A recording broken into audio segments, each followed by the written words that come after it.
આંગણવાડી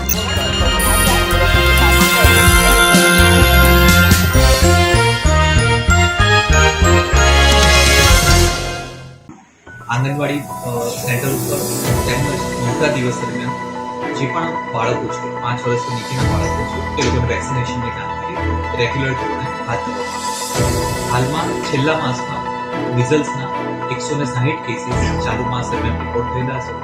આ ઉપરાંત ગયા માસ દરમિયાન 111 કેસીસ મિઝલ્સના રિપોર્ટ થયેલા છે. અમદાવાદ મ્યુનિસિપલ કોર્પોરેશન દ્વારા આ જે કેસીસ થયેલા છે તેને અટકાવવા માટે એક ઝુંબેશના સ્વરૂપે તમામે તમામ આંગણવાડીમાં વેક્સિનેશનની કાર્યવાહી હાથ ધરવામાં અલગ અલગ સંસ્થા ગવર્મેન્ટ ઓફ ઇન્ડિયાની ગવર્મેન્ટ ઓફ ગુજરાતની WHO આ તમામ કામગીરીમાં સામેલ છે. હાલમાં મુખ્યત્વે કોર્પોરેશન દ્વારા દાણીલીમડા વોર્ડ, બહેરામપુરા વોર્ડ, પીપળજ લાંભાનો વિસ્તાર, ગોમતીપુર વિસ્તાર, રખિયાલ વિસ્તાર, સરખેજ, જુહાપુરા આ તમામ વિસ્તારોમાં દરેક અર્બન હેલ્થ સેન્ટરથી 5 જગ્યાએ જઈને આંગણવાડીના બાળકોને વેક્સિનેશનની કામગીરી કરવામાં આવેલા છે. અત્યાર સુધીમાં ટોટલ 1000થી પણ વધારે આંગણવાડીને વેક્સિનેશન માટે કવર કરવામાં આવેલા છે